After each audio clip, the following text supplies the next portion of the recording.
Overrated. Overrated. And back again. This time we're talking about top 3 overrated wrestlers in the WWE. Now, this is my opinion. If you want to leave a comment saying who you think is the most overrated, be my guest. But I have a feeling I know who you're going to say. Because, hey, this is the internet. So, number 3 overrated wrestler is The Big Show. Now, here's why. Because whenever they need somebody to do the big turn, either heel or face, when they need somebody to, oh, he's gone bad, or yeah, he's coming to the rescue, it's usually The Big Show. And he's overused in that way, and so it lacks the emphasis, it lacks the emotional tie you feel to that sort of thing when it's done too often with the same character.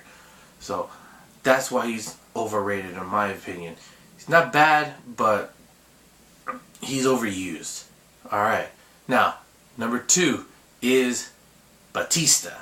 Now Batista is only overrated now because after he left in 2010, he started saying a lot of crap about the WWE, saying a lot of negative things about the people who were there, and him coming back was kind of weird, and then he automatically wins the Royal Rumble.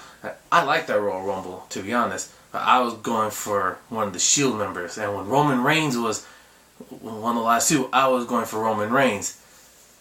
A little disappointed, didn't get insanely upset like you probably seen on the internet.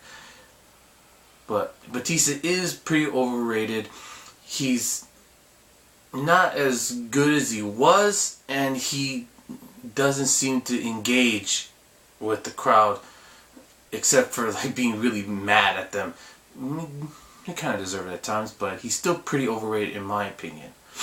Now, the number 1 overrated wrestler in the WWE is Daniel Bryan. Now, before you go into the comment section and flame me to no end over picking your favorite internet wrestler as the most overrated wrestler in the WWE, here's why. It's not just how the WWE uses these people. It's also the fans. They can overrate somebody. And with Daniel Bryan, he was overrated from day 1. He came in with all this hype. All these people were saying how great he was. He's an indie king. He can wrestle so well. I watched him at NXT. He was boring. And he sucked. And they made that entire first season of NXT before they made it into their developmental program. They made that entire season all about Daniel Bryan and The Miz. And The Miz had to make it all happen. The Miz had to do all the work on that. So, and not to mention Daniel Bryan's matches sucked in that season. His only good match was with Chris Jericho, and Chris Jericho couldn't have a great match just about anybody. Right? He, along with CM Punk, could have a match with a broomstick and make it good. Then you moved on. He was so-called fired for breaking the rules, and then they brought him back in one of the worst main events of any SummerSlam. That 14-man elimination match against the Nexus. They made him look really good at the cost of everybody else. And the Nexus looked really weak because of not just Cena. People were saying, "Oh, Cena made them look horrible." What about Daniel Bryan? He eliminated one of them in less than a minute. You think that doesn't make him look bad? You think that's not burying them? Well, no, he's forgiven for that because he's got the internet base. Then he's basically handed the U.S. Championship by The Miz. Miz had to carry him through on the mic because, let's be honest, Daniel Bryan's mic skills are god-awful. Especially back then, they were god-awful. They have not improved all that much since. Now, after he wins the United States Championship, what does he do? He defends it 3 times in total on Raw, SmackDown, or pay-per-view. Against the triple threat match with Miz and Morrison, and Morrison and Miz did most of the work in that match. Defending against Ted DiBiase, Ted DiBiase had to make that match great, and Ted DiBiase is a better wrestler than him. But still, he had to make Daniel Bryan look good. And then his third match, he finally lost it to Sheamus, thankfully. His match against Dolph Ziggler, that match was really good because of Dolph Ziggler. Dolph Ziggler not only is a great seller, he's a great wrestler. More Dolph Ziggler later. Then you go into him getting the Money in the Bank contract, which I was against. I wanted Wade Barrett to win it. Quite honestly, I wanted Wade Barrett to win it. Either him or Cody Rhodes, and more on Cody Rhodes later. Now, then after he gets the Money in the Bank briefcase, he said, "I'm going to cash in at WrestleMania." Really? Let's just hope somebody takes it from him, because his matches after that were pretty bad. And then he falls into a World Heavyweight Championship. He falls on it in the absolute worst cash-in of any Money in the Bank contract carrier ever.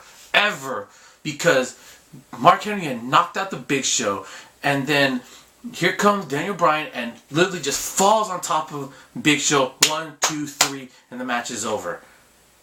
Every other time before that, with the exception of Alberto Del Rio, which is the second worst cash-in, the champion always gotten back to his feet. Even on failed attempts to cash in the Money in the Bank contract, the guy was on his feet. The champion was on his feet before the match started. But since nobody would believe that Daniel Bryan could actually beat the Big Show, he had to basically fall on top of him and then get the 1, 2, 3 and win the World Heavyweight Championship. And still, nobody cared about Daniel. Nobody was excited except for some of the people in the arena. And then the next night on Raw, it was just like a giant surprise. Oh, he's the World Heavyweight Champion? Really? Huh, he sucks. And his matches when he was U.S. Champion and before he won the World Heavyweight Championship, silence. Almost dead silence. I was at one of those events. I was at a few of those events, actually, live events that he was at. And not to mention, he was a pre-show at the Elimination Chamber in 2011. Silence. Utter silence. And then, the only time people started to care and to root for Daniel Bryan, because when he gave himself a stupid one-word catchphrase. Yes, yes, yes, yes. Take that away, nobody cares about Daniel Bryan. And nobody cheers for Daniel Bryan. Alright? And the catchphrase is really over. The catchphrase is over. I'll admit, that catchphrase is over. Daniel Bryan is not. I have a little test to show whether or not the catchphrase is over or the person using it is. Here's a test. Can somebody else use your catchphrase and get the exact same sort of reaction, get the same emotional response from the audience? If they can, then you're not over. And just the catchphrase is in your riding its coattails. If they can't, you are over, and the catchphrase is just elevating you. Now, to Daniel Bryan. Can somebody else use his catchphrase and get the same response? Why? Yes, it can. Big Show did it. Late October, early November of last year, before the Survivor Series match he had with Randy Orton. He did this exact same thing, and the crowd, again, like monkeys, were just doing it along with them because they just want to do the catchphrase. They don't care who does it, just as long as they get to do it like monkeys. By that same logic, what is still makes Stone Cold Steve Austin over, because so many people were saying that for a decade after he retired, and that is one of my most hated catchphrases ever, is what? I hate it. So, back to Daniel Bryan.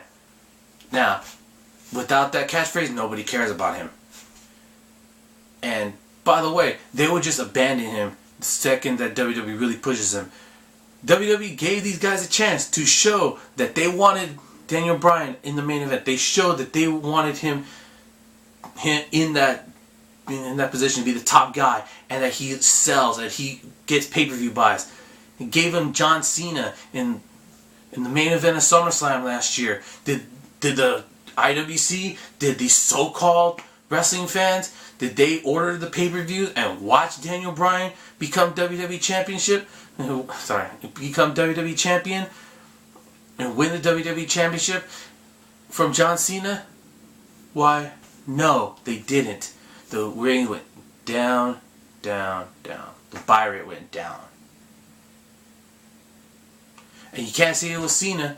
Cena's proven to be a draw. He draws money, he draws merchandise. And then, after that, they gave him Randy Orton. 3 straight pay-per-views. Main eventing with Randy Orton. Did they buy the pay-per-views? Nope. Went down again. All 4 those pay-per-views where he was the main event. They went down. You can't blame Orton, you can't blame Cena, because that's what a lot of people in the IWC, they do. They blame Cena, they blame Orton, but they've shown, Cena and Orton have shown to be draws. They can get people on to buy the pay-per-views. They can do that. Daniel Bryan was the X Factor, and it showed that he's not a draw. And so, what do? You just move him to the side. And you give the fans, see, this is what I think is really smart in the WWE. They give the fans, the IWC smarks, they give them what they really want. Like I said in the last video, you don't actually want to enjoy wrestling. You want to complain about wrestling. You want to cry and moan about wrestling. And WWE gives you exactly what you want, because they don't have Daniel Bryan win the WWE Championship or even appear at the Royal Rumble. Gives you what you want is to cry. Gives you that.